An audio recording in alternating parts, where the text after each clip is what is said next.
started.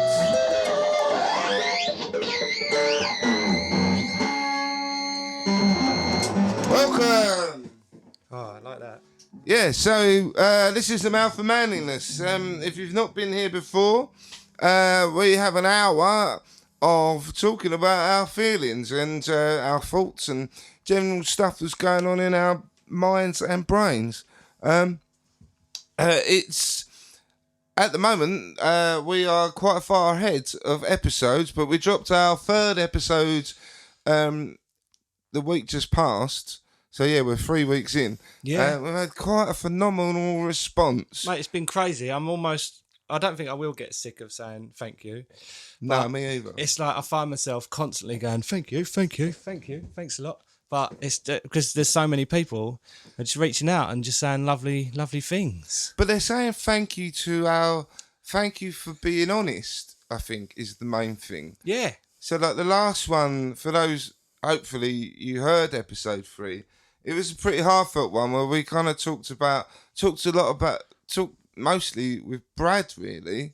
And Brad was like really, really Waffling. beautifully honest. And he was talking about his dad and some really tragic circumstances.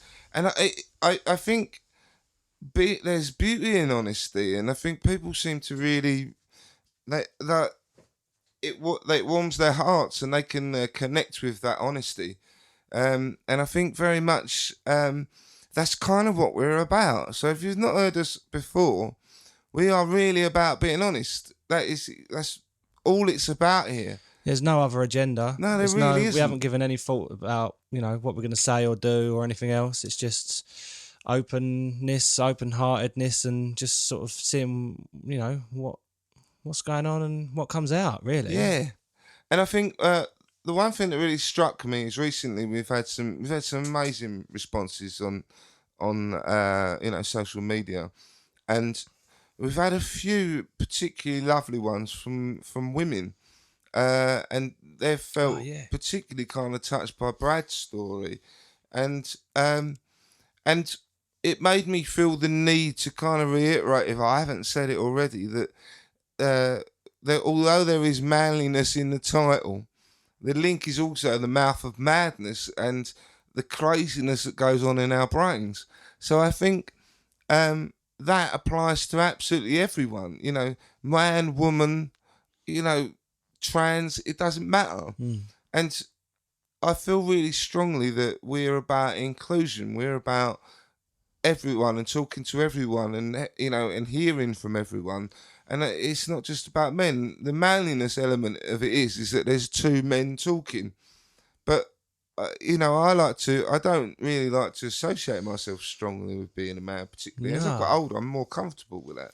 I find myself as trying not to associate with too much, to be honest. Just, whatever's happening and going on and taking each day as it comes, because you don't really get a chance to sort of associate with too much. But I think what is kind of nice is people just getting from us.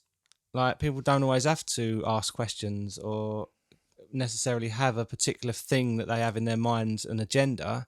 What seems to be happening is they're listening and going, oh, bloody hell, I feel a little bit like that. I didn't even realise other people did necessarily, or I thought it was just me, or that's really mad that you say that because I had a similar thing and this has happened to me and everything else. And it's quite nice knowing that simply by saying stuff, and even in this actual instance, me saying stuff on this podcast, it is therapy, and it is therapy. Like being able to release the power that all this stuff has got. Yeah. And other people can kind of do it as well without actually having to come on camera and microphone and do it themselves. Yeah, well, it's almost like I kind of see it as us almost by us bearing our souls, and other people might be able to do it themselves. It doesn't mean they've got to do it publicly like we've fucking chosen. Well, they should to do. I think everyone should have a podcast. Everyone's got a story to tell. Yeah, no, I agree. And today someone messaged me saying they really liked my kind of bastard brain analogy, and how they said, like, that kind of realization that you don't have to listen to it. No. That your brain your brain's not actually being a bastard. Your brain's trying to help you out. Yeah, that But struck we've with me. That hit me. evolved That did. past the need for it. Yeah. And I was listening to I watched it because I don't like, I need lots of stimulus all the time. So I watch things whilst I'm drawing, whilst I'm working normally. And there was a Russell Brand podcast, but it was filmed with Darren Brown. Darren Brown, who I've since reading his book Happiness, I've got a massive newfound respect for. Definitely. And he was really fantastic on this. And they were talking about exactly that. You know, like the way, like, we've evolved past the point of our brain needing to fucking protect us all the time. We don't actually need it. Is this like the people normally say, like, there's no saber-toothed tigers walking around, so you don't have to react to that exactly level of danger? Yeah, it's exactly that.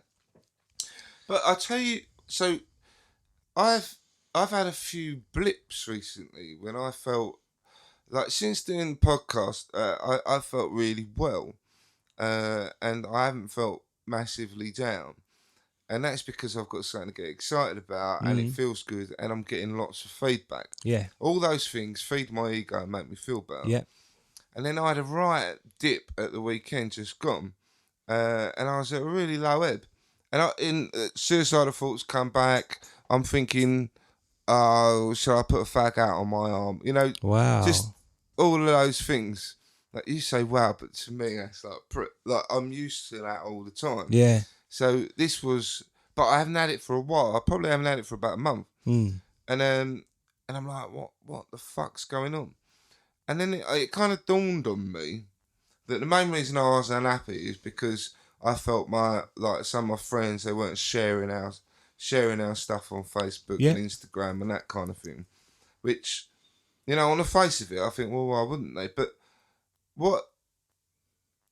so I had the bad weekends. Yeah. You know, we did some stuff together and that was good. Yeah. But on the main, like, I was feeling really low, and it was like, because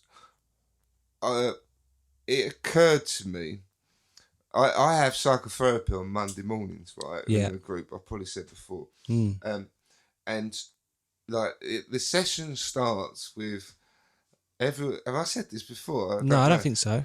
Well, it doesn't matter if you have. It's a group, but the session starts with there's kind of like announcements, and then it's we'll breathe. Right, everyone, breathe for a minute, reflect, and bring whatever you want into the space. Sounds so airy fairy, but I'm learning that airy fairy is good. Like, it's good. Like, it's, you know, the man in me's going, what a load of bollocks. But actually, I'm learning that man in me is full of shit. Is it just? If I'm not open-minded to things, then I don't get any better. Is it just because, like, that's the lingo that they use, and it's like, is there a technical reason why they use a lot of that lingo? No, not really. It's just because it's passed down from therapist to therapist. Yeah. Right. It is. It's exactly that. There's nothing technical going on. No. And I'm sitting there not saying anything, and then one of the other guys there, he's really lovely, and he's tuned into everyone. It's really, really nice. And he went, I can see that so-and-so's doing really well today. And then they said, but I don't think Nick is. Wow. And I'm like, no, I'm not. And I was sitting there not saying anything, thinking that I really should talk this through. And then I started talking about it. And then I found myself, this is why I can't say what we're doing and why we're doing it is trying to get people just to talk. Yeah. Because I found myself by actually saying the words, like, you know, I felt like, you know, my friends let me down or they don't care and blah, blah, blah, blah. You know, which is all bullshit. None of that. It's all, I realise as I'm talking my way through it, I talk myself into the position that actually, why am I looking for others to make me happy? Yeah. And in some ways that was kind of when I was thinking about what I'd like to talk about today, was that we we naturally seem to look for others to make us happy, and how that's a massive trap. Be it, like as human beings, standardly people get married, and if that is not a massive thing about looking for someone else to make you happy, Yeah. like that is ingrained in our culture. Yeah, it's even in the lingo of the actual ceremony and Yeah. everything. It's like a whole kind of stage of like, right, you're doing this now, so you two got to do this. Yeah, and God forbid that you would just like, oh, someone actually just wants to be on their own. Yeah. It's like, who's that shifty loner? Yeah. It's like, Yeah. they're not. Why have you got so many cats? Yeah, maybe they just want to be on their own. Yeah, why not? Maybe they don't need other things to make them happy. No. I think, like, as humans, we're sociable animals, and I recognise that I need to be around and interact with people because that makes me feel happier. The importance of social interaction is highly under appreciated. It doesn't get spoken about enough. Just being in and around other human beings to regulate emotions, even, or just like suppress them for a couple of seconds and having to engage with another person and ask about their emotions can kind of regulate yours and kind of get you thinking along that, or even not thinking and just being like in a completely different zone and being off in conversation or talking or doing everything else. It's really, really important. I think it's one of the most important things. I think we have an inherent need for connection. So, like, in life, we need to connect to people in some way to make us feel worth. But what I was kind of realising was that actually it's a darker than that. It's not as straightforward as I'm actually kind of looking for people to make me happy. Yeah. Or looking for other people. I'm looking for kind of acceptance to make me feel happy and feel worth.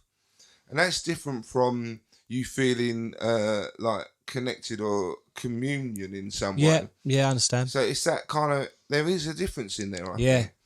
And I realised that, like, I'm looking on, like, I really want the podcast to do well. Yeah. So I'm spending all my time looking at how many people are listening, how many people are following us, on Instagram and all of that shit, right?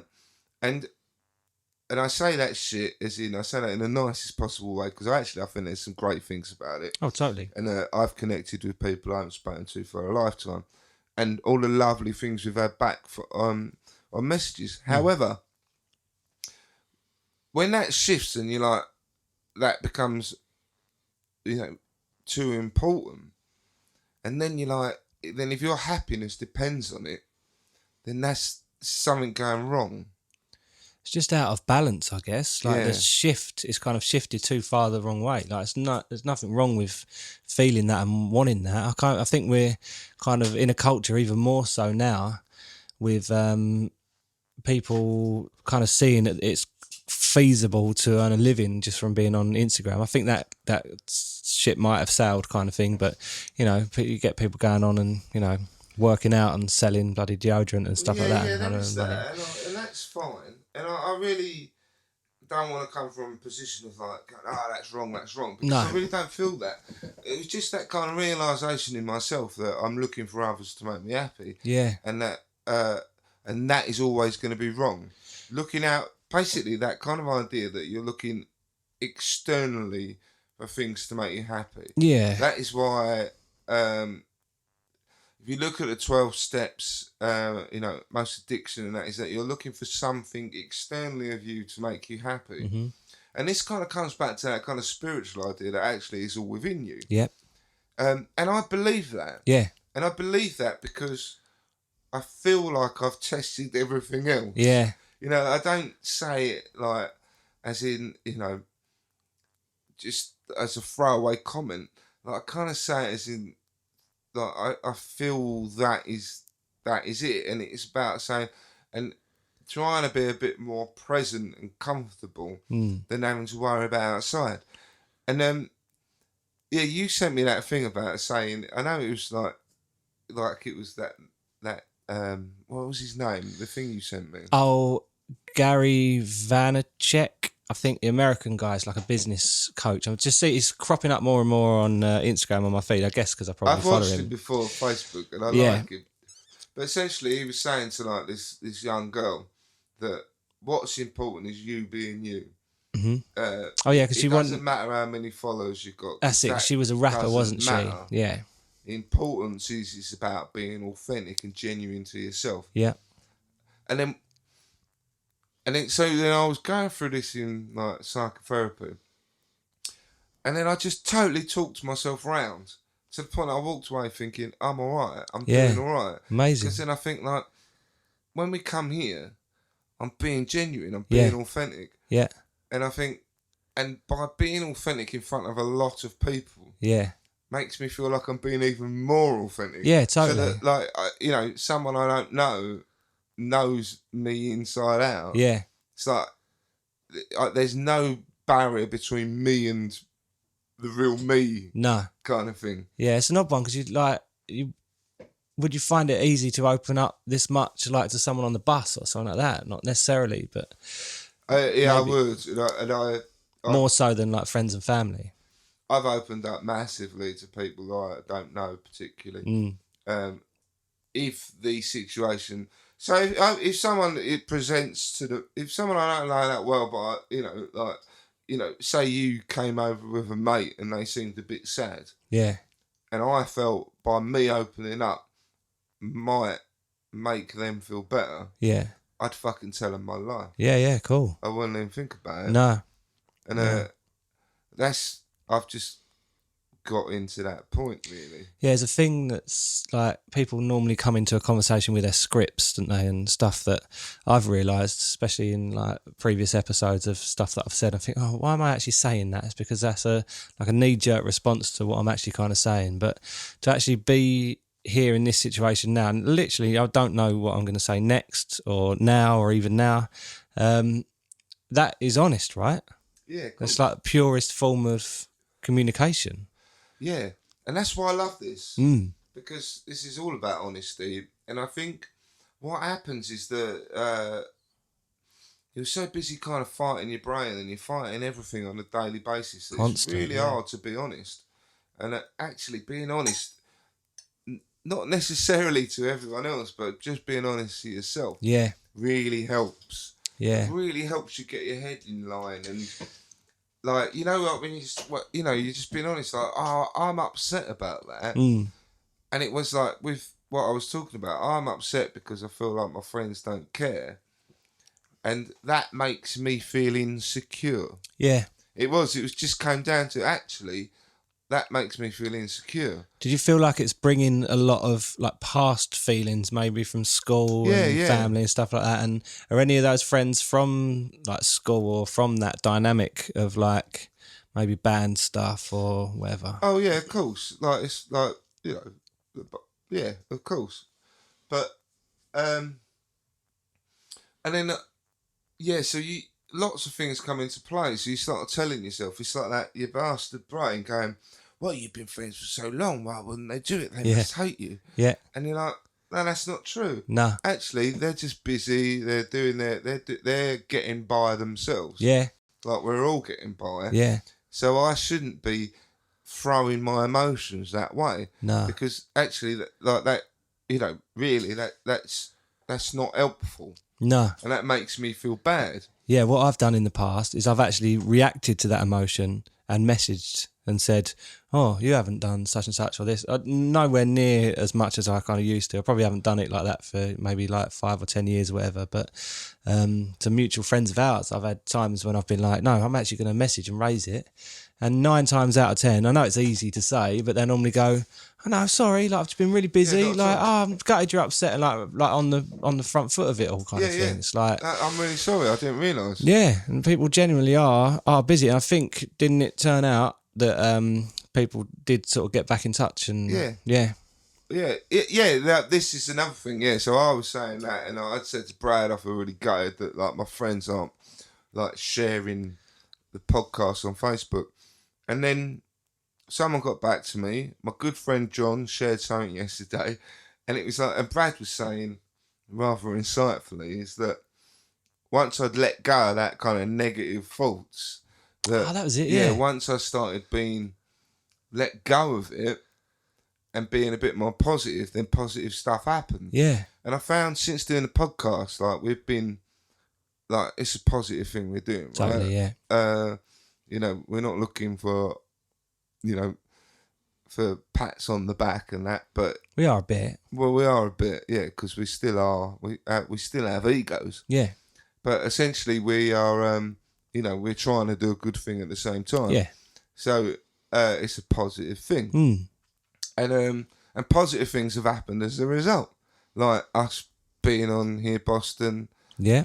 I had an art company get in touch with me, and they want to sell some of my artwork. Yeah. Amazing. You know, like I've wanted that since I was a kid. You Yeah. know, like have someone sell my artwork. I've wanted that since I was a boy because it was the only thing I was ever any good at. Yeah. And so then it was like, oh, I've put something positive out. Yeah. And then that's come back. In a funny way, though, I find, I don't know whether it's the same for you, but like letting go of that actual notion, if I like obviously talking for you, there may have been times in your life where you're like, right, I've got to sell my art. I'm going to do my best to put it in this place or that place, or I'm going to set up this and try and do that. And you're pushing and pushing and pushing. Like for me, you know, I've got a couple of music companies and like I'm pushing and trying to like, I'll go to this group and I'll get this and I'll do this bit on the website. And you push and push and push. Then you have a day where you're like, I can't push anymore. Like, I've got nothing else to give. Nothing's happening. Like, am I actually any good? Is it actually going to work? Am I like just fooling myself? And then you have another day of like thinking, all right, fuck this. I'm just going to concentrate on, you know, other work or something else, other hobbies or whatever. And literally like the day after that, something will crop up and they go, oh yeah, we've seen your website. Like we've heard your music. We've seen your art. Like, oh, we want to do it. And you're like, what is that about? It's like some cruel like rule that, you know, whatever you believe in, God or the Big Bang, has kind of made up and said like, right, what we'll do, we'll let them like be great at this stuff, but they can only really be great at it when they give all of the effort up. When they let it go. Yeah, it's like, what the fuck is that about? It doesn't even make sense. Yeah, that was kind of what I took from what you said, that once you kind of let it go, then something good happens. And I think there's something in it. I really do. It happens more and more. And when you look, I mean, films, it happens in films all the time. Like some disaster happens and out of that thing comes something like really good. Like it might just be that it's in our inherent programming because of films and music and stuff like that. But we've talked about it before, haven't we? That shit seeps into your brain. It almost moulds you. Yeah, totally. But I believe there's other, you know, stuff going on. There's too much amazing stuff in the world for stuff like that not to happen. But I just wish it would fuck off for like a little while and just let us reap the rewards of the effort that we're kind of putting in. I guess in the long term, we probably do. I think, well, so far we've been reaping rewards. Oh, definitely. I mean, but in regards to this, definitely in a really short space of time. What episode? I don't even know what we're on now. But 9. This is 9. Yeah. In that short space of time, a hell of a lot has happened already. It's great. But it's funny, right? So I was thinking about this thing with me and about my trying to kind of make myself happy by looking out and realising that that's bullshit, because I'll always be unhappy if I do that. Yeah. Because people will always let you down whether they mean to or not. Does that tie into drink and drugs and everything else? Yeah, it totally ties into that. Then I did think about you, and that, and I hope you don't mind me saying this, is that quite often, like you want to please people. Totally, yeah. Massive people pleaser. Yeah, and it winds you, and I see it. It winds you up in knots. Yeah, it does. Yeah, and and I'm not particularly like that. I can be a little bit kind of. I suppose for me, I've always been so inside my own head having a battle. Yeah. That I don't necessarily try and please people too much. I do it. Yeah. But then I kind of see it like that is like you do it. Like it seems to be quite prevalent with you. Yeah, it's next level and it's inherent as well. My brother is exactly the same. You know, my brother would come around now and end up, you know, repainting this whole place. He would literally go that far out of his way. So I wonder where that comes from then. It's probably parental, I guess. My dad was the same. He's always helped people and done stuff for people, and you know, he did sound and lighting and stuff at theatres and that, and in our world, in this environment, everyone has got something they need doing or want doing and stuff like that. That's how we're together. But I think from a personal point of view, it's almost as if, and it's only sort of reflecting on this now, it's just easier for me to make sure everyone else is all right, because then I don't have to worry about pissing anyone off by saying, no, actually, I want to do this kind of thing. So is it like you're buying? So right, it's almost like my friend Champs. He'll be like, if we go to a festival, for example, he'll spend the week prior to the festival doing loads of good things at home, so that he's almost, and he says it's like he's getting things in the bank so that he can relax at the festival. Right. Okay. Knowing that he's banked loads of points, Done his bit.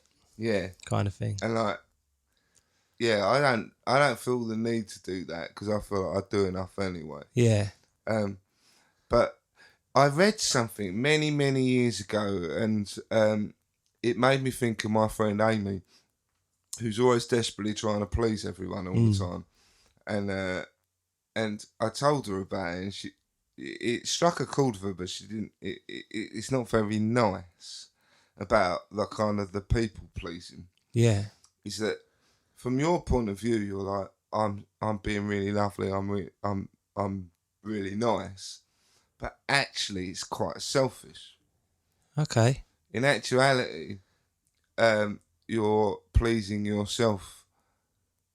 Oh yeah, by doing that thing, yeah. By doing the I'm trying to please everyone all the time.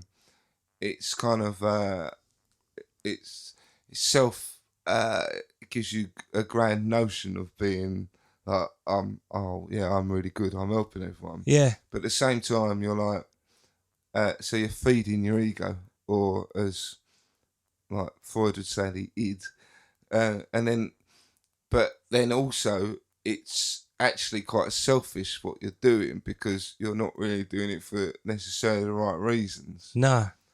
Which is a really weird way to think about it. Yeah, I but never when really. you do think about it in those terms, Yeah.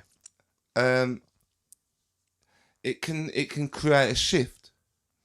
Yeah. If you think about it in those terms, it's like actually, I don't need to do it. No.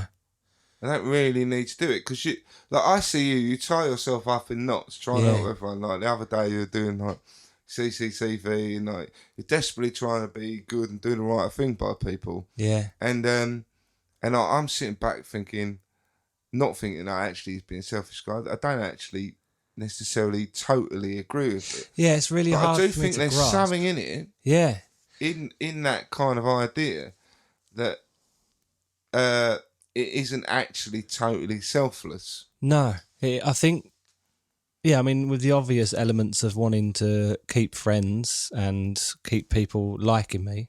Yeah, but then again, that goes back to what I was saying. Yeah. About, keeping friends and keeping people liking you. Yeah.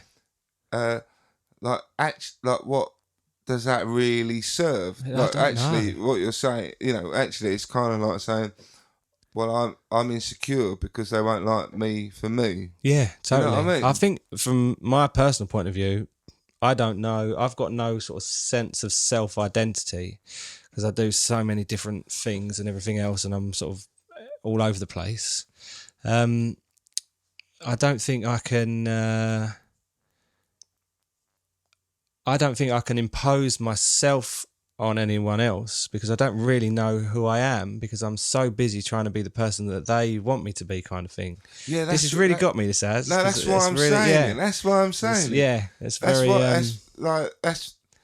This wasn't my intention. Like when we came in here, but as we're going, I'm thinking there's something in this. Yeah, there is. And it's like, as you're saying, you're doing all that because you don't feel like you have an identity. Yeah. And then it's like, well, then the answer is for you to find an identity, and your identity really is like I see you as a creative.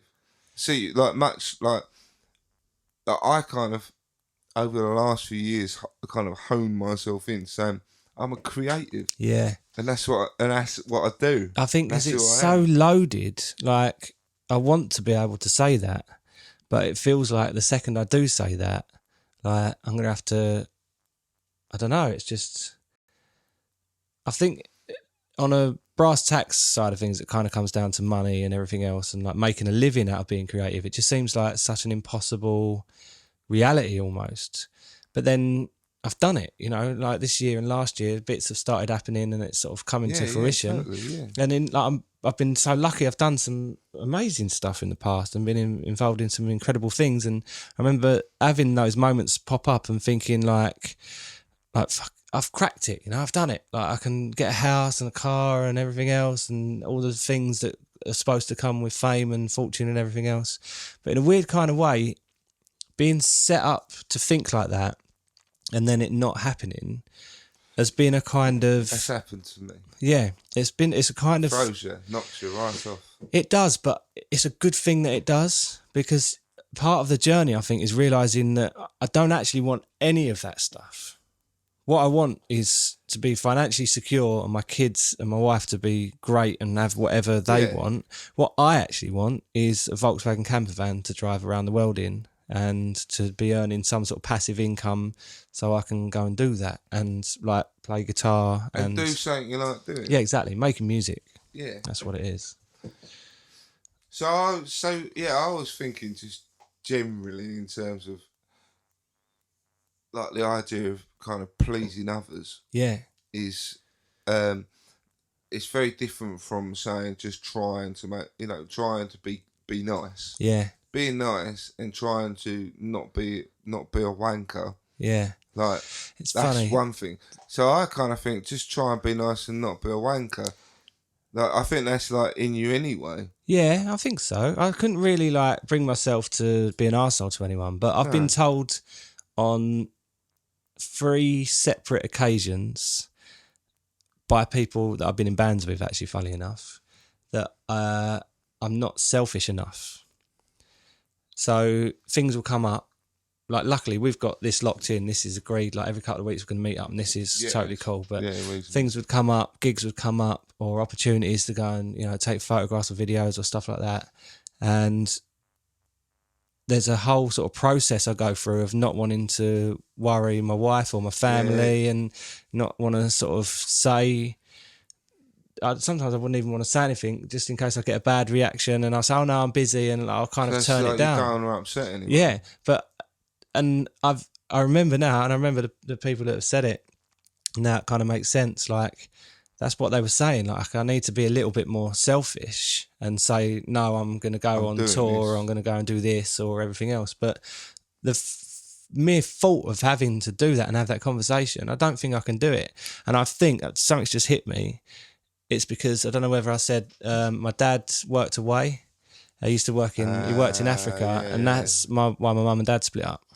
So you don't want that. So that's the fear in your brain is saying you're like, don't be your dad. Almost. Yeah. In that little bit, everything else he was all right at. But I know that though. But like, I have that fear of don't be your dad. Yeah, but does it come from maybe like? Right, But does it come from I don't want to lose my wife and kids? Yeah, which is a good thing, right? I guess. Yeah, but there's a balance in there. Yeah. So the balance would be that you are allowed to be you at points. Yeah. You are allowed to say, right, well, this is important to me. Like this, when we set this up, I said, like, we'll do it every other week so that we won't upset our wives. Yeah. Really. Yeah. Because I feel the same as you. Yeah. Like, I feel very much the same as you, and I never want to let my wife and kids down. No. And my wife, I know she gets anxious and that with the kids and all. But kind of, as we've been doing it, it's become more and more important to me. And I'm like, actually, no. If it was like, oh, can we do something on the first? No. Yeah. I do this as a commitment there. And she understands that. And you've been doing that. Yeah. But the problem is, so there has to be a balance. So for example, if you never sit strong with something you really want to do, what happens is later on, you'll be bitter because you didn't do it then. Yeah. I've got a couple of bits like that I feel that way about. And then you'll be like, that's your fault. Yeah. And then almost to the point you'll be like, and that's my kid's fault. Yeah. Yep.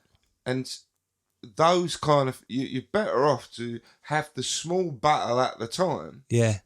And say, no, this is important to me, and I need to do what I need to do now. Yeah. I'm not being, and I'm not being unreasonable. No. And if you don't do it, that bitterness that hits you later on, actually, those are the things that fuck relationships. Yeah. Up. Yeah. Those bitterness, those things that eat you up, that tug at you later on.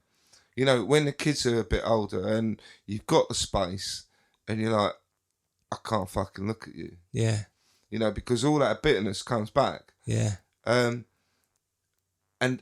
that's what I'm trying to say is actually that is worse. That is worse. Is that you can do things in a measured way, and not harbour that resentment, because the resentment is the things that eat you up and make you ill. Yeah. Oh, definitely. Because they've made me ill. Yeah. So by trying to please everyone all the time, Yeah. at the expense of yourself and the expense of you living a rich and fulfilling life, if you don't live that rich and fulfilling life as you really want to do, and you don't chase those dreams, then later on, like, how long you could be married until you're 100? Yeah. It's just gonna add up. Like that saps the longevity. Yeah. Thing is, it's a film, isn't it? There's like Adam Sandler Click. Like, it's exactly, it is. Yeah.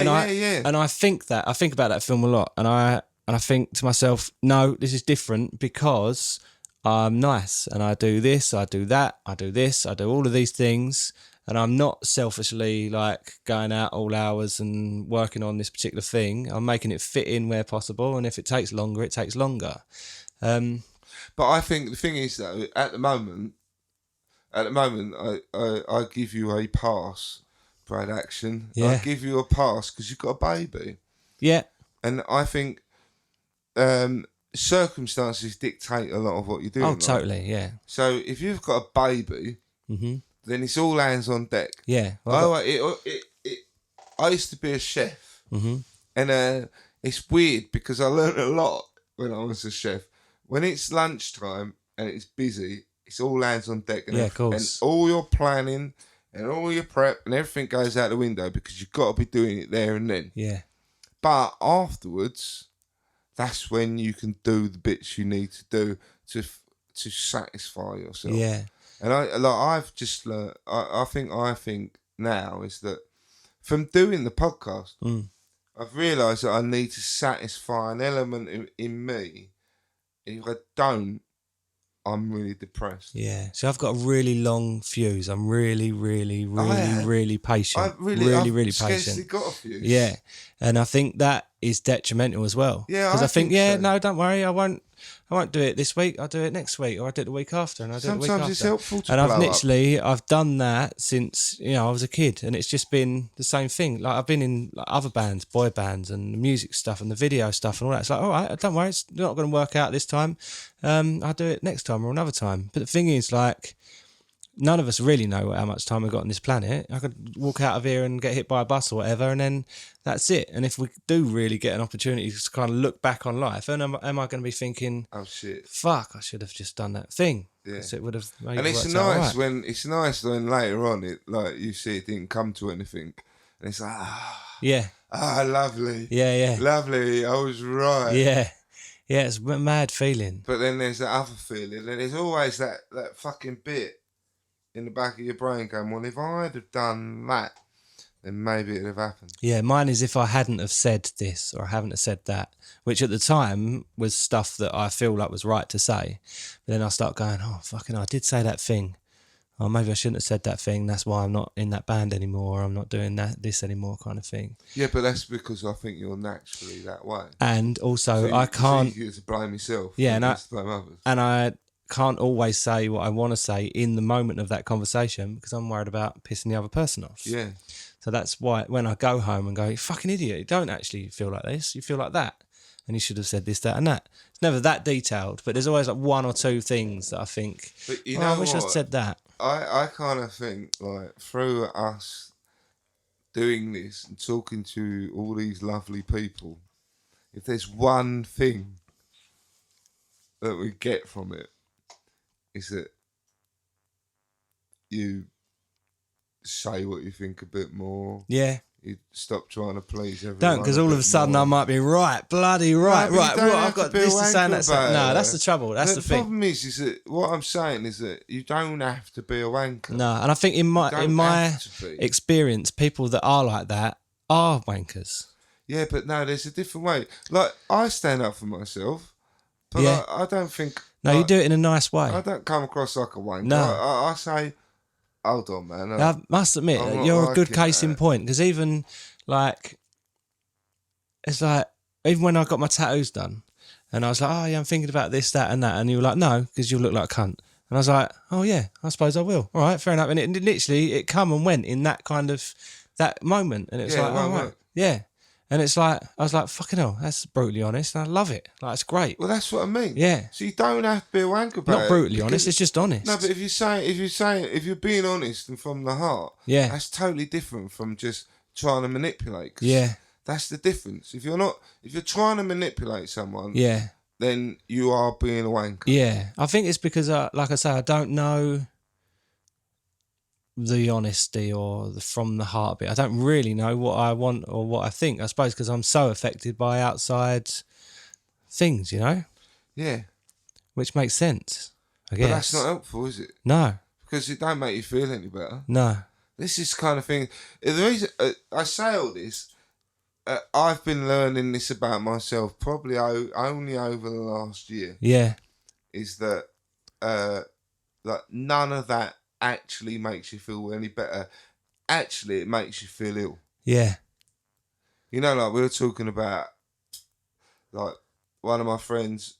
You know, so often it was like I was just getting told what to do, and I went along. yeah, And yes, I had fun, but actually, it made me feel small, made me feel worthless, and it really hit my and it just fed into that feeling of I'm not good enough. yeah, Whereas really, I should have gone like, nah, you know, and like now I go, nah.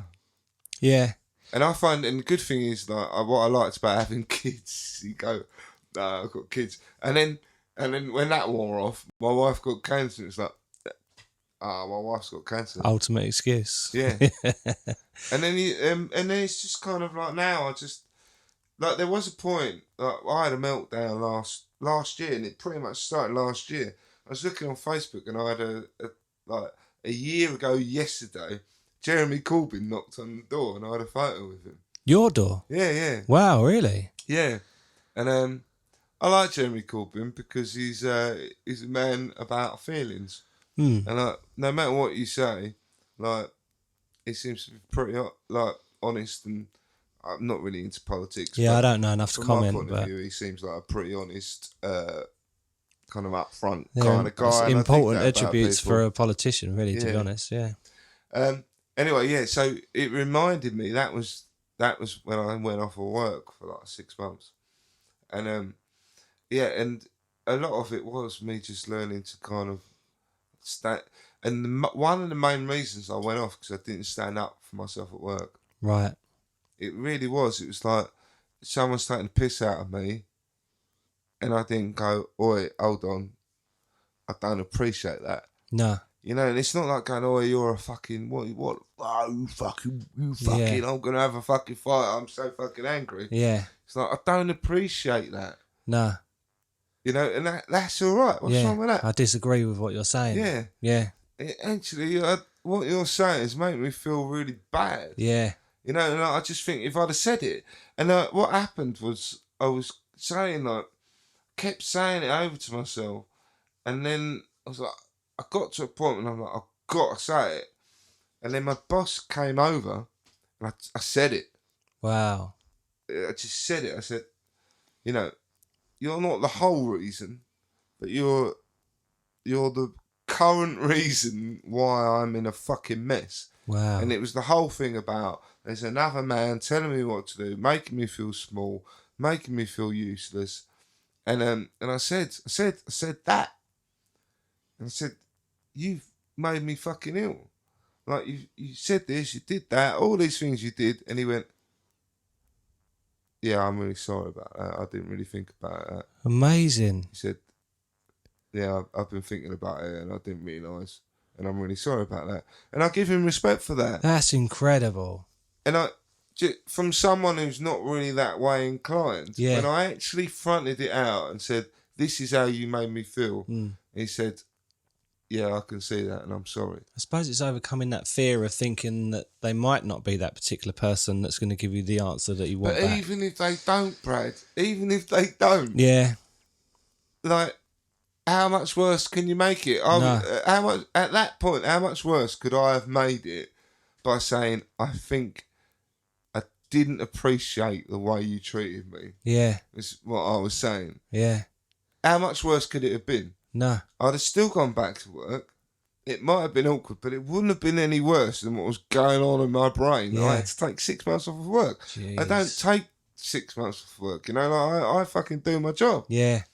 You know, I was a mess. I was like seeing psychiatrists, loads of fucking meds. I was putting fags out of my arms. Wow. You know, I was a mess. Yeah. So it was worth it. Yeah. Even just saying it was worth it. Yeah. And it's like, I just learned a really big lesson then. It's like, no, that's not going to happen to me again. No. That's I'm incredible. going to say what I think and I'm going to say how I feel. And that's why I'm here. How was it after that? The relationship, like, we get on really well again.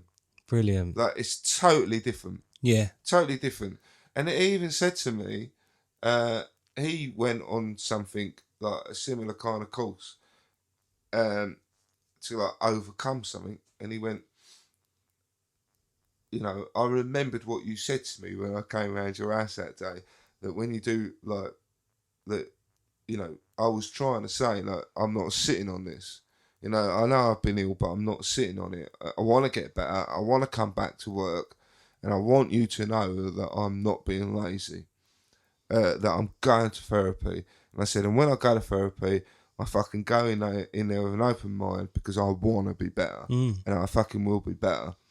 And then he said to me afterwards, like later on, he's like, he'd done something similar. And he said, and that just ringed in my ears. I remembered what you said. It's like, if you don't go in there and sit back on it, if you want to fucking do it, you fucking go in there and you do the work. Yeah.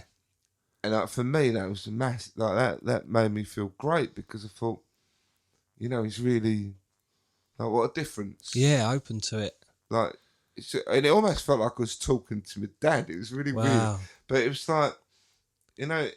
What, talking to your dad at the point that it was better, or talking to your dad in the incident that initiated it in the first place? No, it was like he was, I don't know, that's probably not the best analogy, but it was like he was a man, a manly man, and he'd almost learnt something from me and come down to my level for a moment. Yeah, yeah. And that felt special. Wow.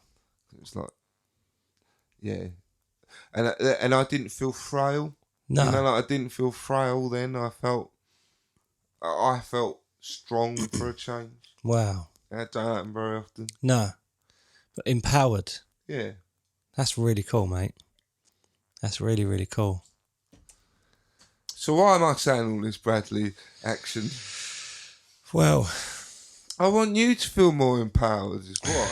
It's almost like, I think, yeah, I will feel empowered once everyone else is all right.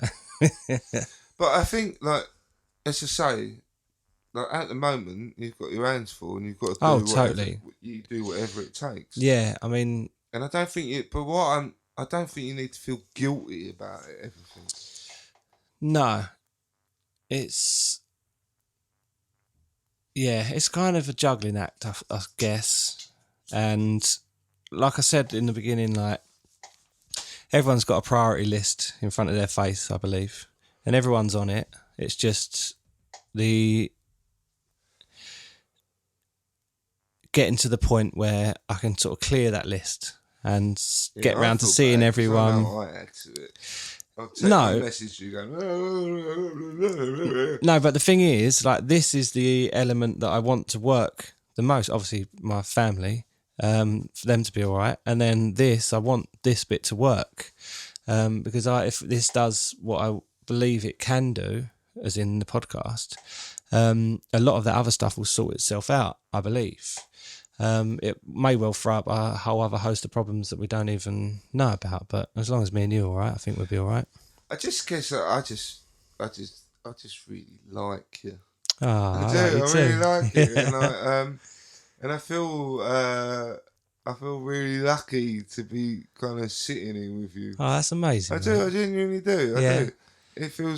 It's really lovely and special, and you know, like the comments on Facebook have all been really lovely. They've been incredible. Like, I almost don't feel like, I can't really remember. I remember bits of what we spoke about, but I still don't feel. I feel like there's still so much to talk about. Like, even it feels like they're scratching. We kind of touch on things, and then again, this might come from if I do become a little bit more forthright with my conversation, but we kind of touch on things, and then I do go away thinking, oh, maybe I should have said this and that and everything else. But that fades, because what's nice is we don't really care what we talk about. And it's kind of, like I said before, it's like encapsulated in these little episodes that if I want to, I can go and kind of listen back to. But I feel like the power of all the stuff that's going on kind of goes with each of these episodes. It does, and it's kind of, it literally just kind of dissipates. And what I'm finding is it's freeing up my mind to kind of be grateful for what is around me in the immediacy and what's kind of going on, like now, you know. I think that's really important. Yeah, like, kind of feeling grateful for what you've got, and feeling, because I just think, like, in this world we don't. That was a chair. That wasn't me. It's this chair. In this world, like, there's so much shit going on, and there's so many influences with, like, social media and everything telling you that you need more and what you've got's not good enough. But we just don't feel grateful for the things we have got. No. And you know, we have so much, really. That's difficult for me because I'm really, really lucky. I've got an amazing family, amazing house in an amazing place. I don't own it. It's not mine. I have to work really hard to kind of keep hold of it. And that's part of me feeling scared about all of this work stuff, because I feel like it could all go away in an accident or an incident. But I think, like you say, social media is a massive problem, because what I also see is people doing the job that I want to do and enjoying it. And I think, like, oh, why are you making beats on a laptop on a beach? And I'm not. Yeah, but then I also think is that you only ever see a moment in someone's life.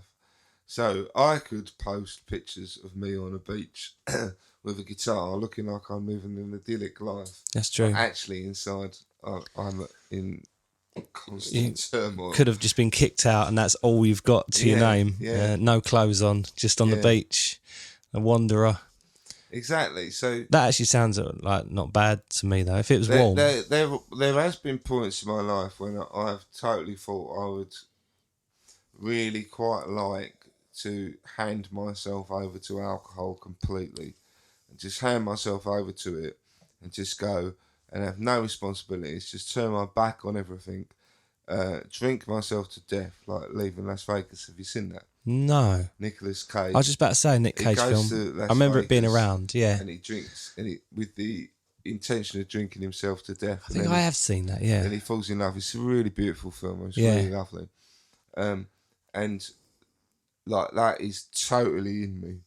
And the idea of just being a tramp and just giving myself over to something. Yeah. And not worrying about anything else.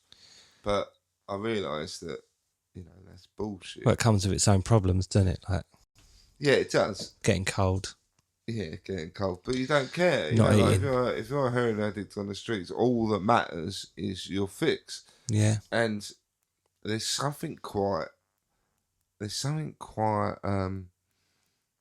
There's a draw in that for me. I suppose really like it's the similar thing I was saying about about the camper van thing. It's like you kind of want the simplicity of without all of this other shit going on and the pressures of not pressures, but like, you know, they're wearing this and this is happening and elections and Brexit and everything else. And it'd be nice to just have that simple kind of like I've got a mate who's just got in contact after you know, I pretty much thought he was missing. I haven't heard from him for a while. He's been in Mongolia in a silent monastery as a monk, and now he's travelling around India. And I just think, oh, that's so cool. But I don't think that for myself. Like, I want to take my wife and kids to do that as well. So yeah, when I see that though, I see someone who potentially like they've gone there for a reason. People do totally. things like that because they're normally like I say this is my assumption, and I may be wrong, but normally people do something like that because they're unhappy. Yeah, And they've done that to try and find happiness. But often when you go and do that, you find yourself. Yeah. And within that, you're still you. Yeah, you're there. Yeah. Yeah.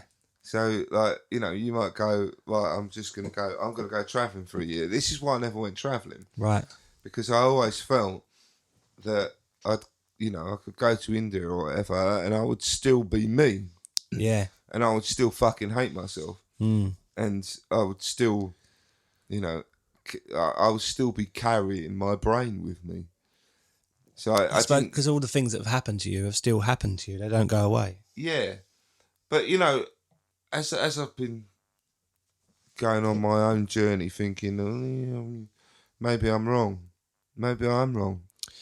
Maybe that's exactly what kind of needs to happen. I think just seeing the world from a different point of view, a different perspective, I think helps. Like seeing people in desperate poverty, but you know, still really happy. Like when you see kids in India, etc. Yeah. And then you think, yeah, maybe there's something in it. Yeah, I mean, I don't think it's an answer to anything. I think it definitely gives you balance and perspective. And for me, I came back from travelling and I was... Did you go travelling? Well, kind of. I didn't know you went travelling. Yeah, I've done bits and bobs. So I wouldn't say like travelling. Me and Kate have travelled together a lot. And like went to India, and then me and Kate have been to Borneo, and what we did was we fly in one end and then make our way down and then fly out the other end kind of thing. So it's like a little mini adventure really. It's not kind of like disappearing for 6 months or whatever. So again, I'm like super privileged and lucky that I've done that, which is great. But I always find myself wanting to not... I want to come home, but I want to keep living that life. And I think it's because, you know, you save up all your money, so you haven't got money problems, and you're kind of eating the food that you want to eat because it's all nice food there, and, you know, you're doing what you want to do, and you're going on little adventure days. Because you haven't got the pressures of real life. No, it's that escape. Yeah. And, yeah, I always find there's a sadness when we talk about holidays, we're on the holidays, and then we come back from the holidays to the point that I can't live on that holiday and still be there. See, when I'm complete opposite. When I go on holiday, it takes me a good few days to settle down and get comfortable. And then I get comfortable for a couple of days, and then all I want to do is go home. Yeah. Like I just kind of realise more and more that I just like being at home. Yeah.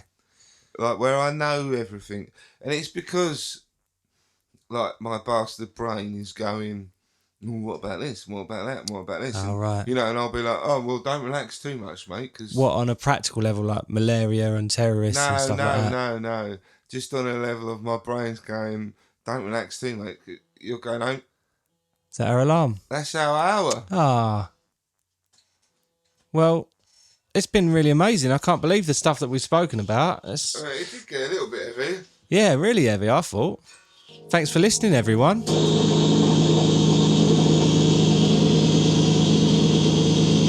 Thank you. Thank you.